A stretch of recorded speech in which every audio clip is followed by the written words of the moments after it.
O termo fake news a gente já ouviu falar tanto que até cansa, né? Mas e se eu te disser que isso é só a pontinha do iceberg? Hoje a gente vai mergulhar fundo nesse universo complexo da informação e, claro, da desinformação que está por toda parte. Pensa bem, com o celular na mão, qualquer um vira uma espécie de central de mídia. Com alguns toques, uma notícia, ou o que parece ser uma notícia, chega para centenas de pessoas. É por isso que a gente precisa partir daqui. Hoje, todo mundo não só consome, como também produz e distribui informação. É um poder e tanto.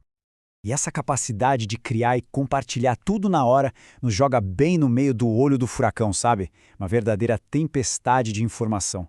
Vamos tentar entender como ela se forma? Olha só que diferença. Antigamente, para saber de alguma coisa, o caminho era longo, muitas vezes até uma biblioteca.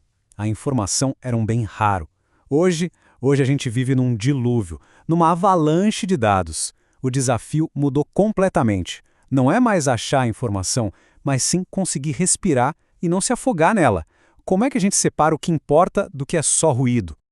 E aí, quem é que está pilotando o nosso barco nessa tempestade toda? Basicamente, dá para pensar em duas grandes forças. De um lado, os algoritmos das redes sociais.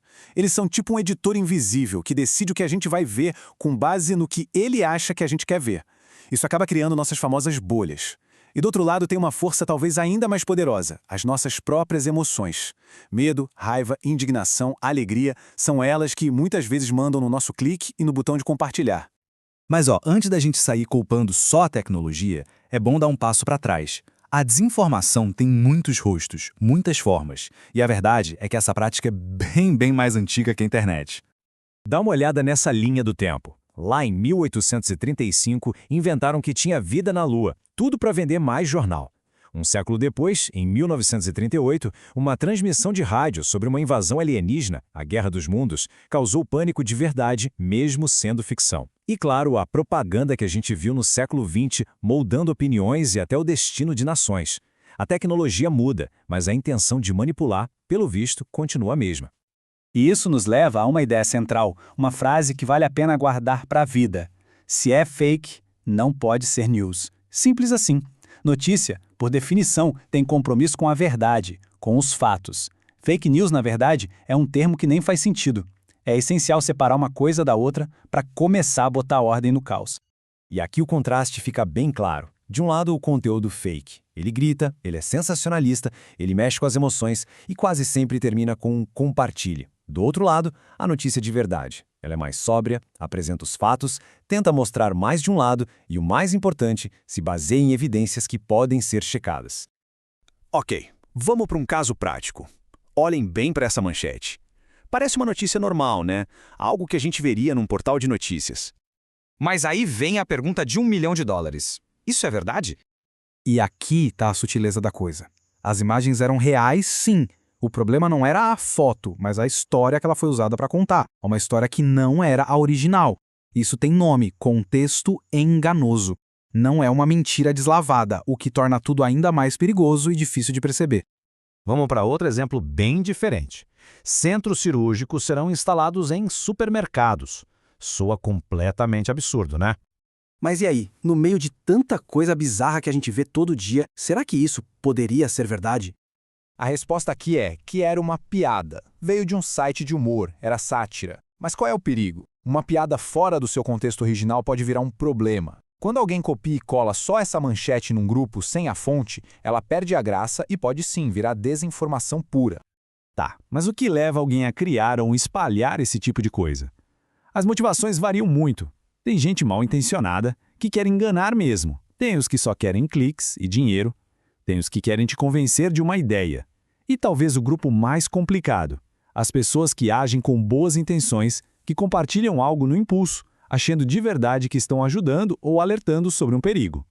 Certo, a gente já entendeu o que é e por que acontece, mas a pergunta que não quer calar é: e daí? Qual o impacto real de tudo isso fora da nossa tela? A desinformação causa problemas muito reais. Ela pode piorar uma crise de saúde, pode gerar pânico generalizado e, nos piores casos, pode incitar ódio, preconceito e até violência no mundo real, de carne e osso. E é aqui que a história volta para cada um de nós. A desinformação se espalha como um vírus. Cada compartilhamento sem pensar, sem checar, é como se fosse um novo contágio. Mesmo sem querer, a gente pode acabar fazendo parte do problema. Mas a boa notícia é que não estamos de mãos atadas. Assim como a gente aprende a se proteger de outras coisas, também podemos aprender a nos proteger da desinformação. Existem ferramentas, técnicas simples e muito poderosas para isso. Vamos a elas? Eu adoro essa frase porque ela vai contra o que a gente faria por instinto. Para saber se uma fonte é confiável, a primeira coisa a fazer não é ler mais e mais dentro do próprio site, e sim sair dele. Abre uma nova aba no navegador e joga no buscador: que site é esse? É a base de uma técnica que os checadores profissionais usam. E essa técnica se resume a 4 movimentos. O primeiro, e talvez o mais difícil: pause. Sentiu aquela emoção forte, raiva ou surpresa? É hora de parar. Respira fundo, não compartilha. Segundo movimento: investigue a fonte. Quem está publicando isso? É um veículo de imprensa conhecido? Um especialista na área? Ou um blog que ninguém nunca ouviu falar? Terceiro, busque mais cobertura. Outros jornais, outros sites confiáveis estão falando sobre o mesmo assunto? Se a notícia só existe em um lugar, desconfie. E por último, o quarto movimento: entenda o contexto. Tente achar a história completa, não só a manchete ou o trechinho que te impactou. Muito bem, agora que a gente já tem as ferramentas, a teoria fica para trás. É hora de colocar a mão na massa. O desafio começa agora mesmo. Aqui estão 3 manchetes que realmente circularam por aí. A missão agora é usar aqueles 4 movimentos para tentar descobrir a verdade por trás de cada uma delas. Será que são reais? Enganosas? Apenas uma brincadeira?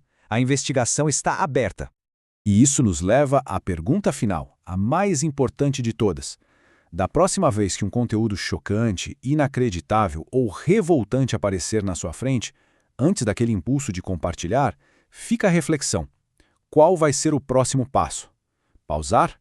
Investigar? A escolha é nossa.